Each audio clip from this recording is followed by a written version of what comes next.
मिरच्यांची चटणी। तर चला बघूया कशी बनवलेली आहे ही चटणी। नमस्ते, मी मनीषा किचनमध्ये तुमचं खूप खूप स्वागत आहे।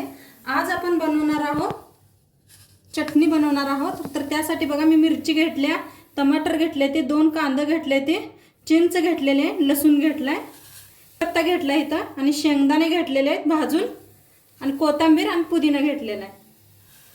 ठेवलाय बघा, कढाई ठेवलेली आहे लोखंडाची। कढाई चांगली तापल्या, आता तेल ओतून घेऊया। एक तेल ओतायचं आहे, चांगलं तापले त्याच्यात टाकायचं आहे बघा अर्धा चमचा जिरं, लसूण टाकायचा आहे, पत्ता घेऊया।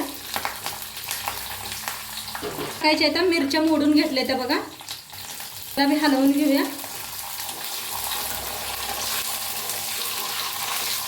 थोडीशी हिंग हलवून घेऊया ह्याला मी।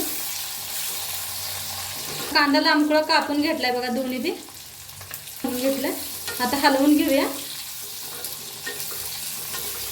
कापून घेतलंय बघा, कढईत घालूया, हलवून घेऊया। होती मी चिंच घालूया ह्याच्यात, हलवून घेऊया। कोथिंबीर घालूया, देठा सकट घेतलंय बघा मी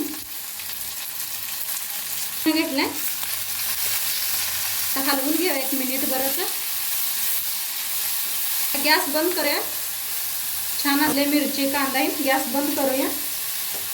त्याच्यात चवीप्रमाणे मीठ टाकून घेऊया आणि हलवून घेऊ ना, थोडंसं थंड होऊ देऊया आपण। बघा आता थंड झाले, एक चॉपर घेतलाय मी, चॉपर मध्ये घालूया आपण, शेंगदाणे टाकूया, ढक्कन लावून घेऊया। मस्त अशी बनवून तयार आहे चटणी,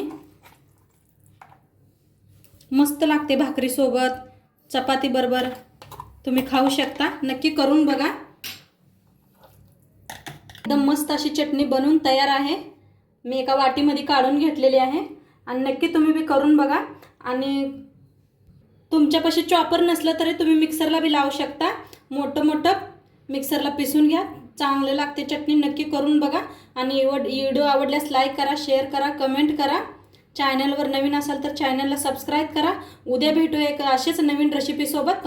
बाय।